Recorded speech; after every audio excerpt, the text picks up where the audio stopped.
There are 800 species of wildlife in the oceans that the United Nations has documented are negatively impacted by plastic pollution. And that's plastic. It might fracture into billions or literally trillions of pieces of microplastic. The place to capture this plastic is before it gets into the ocean in the first instance. Getting that plastic out of rivers and out of our ocean matters. That's where we get insight to the problem and where the action begins. How do we turn off this tap of plastic pollution? The purpose of the Clean Currents Coalition is to empower 8 communities in 8 different countries to clean up rivers in their own backyards before it gets into the ocean in the first instance. Rivers are the arteries of our planet. We're the blue planet. We have to understand that. Rivers, oceans, we depend on them. It is better to stop plastics in the rivers than in the ocean, so it becomes easier to pick it up and also it comes cleaner. Another really important track of success is the data. Visualizing it through tableaus. What's in these rivers? What is recyclable? What isn't?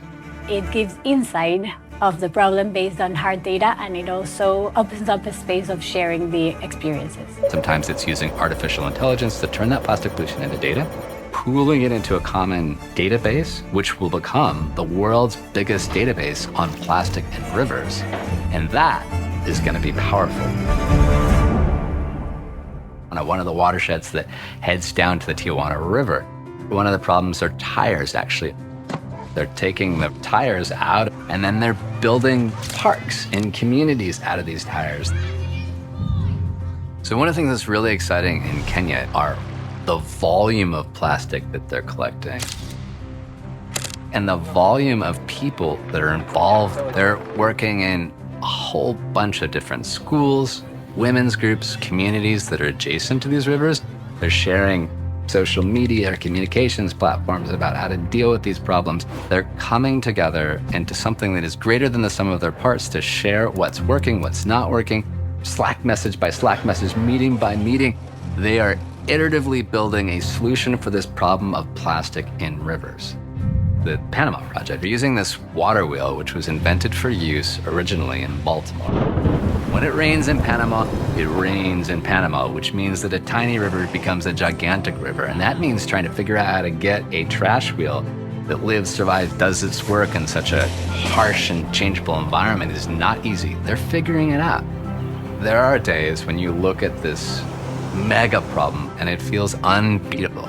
The project has had the incredible result of empowering the community. But then you look at what these teams, river by river, are achieving. They're changing policy, they're changing practice, they're changing business. We are looking for opportunities to do a lot of circular economy. And they're taking that back to the communities where they live and work, and they're changing minds.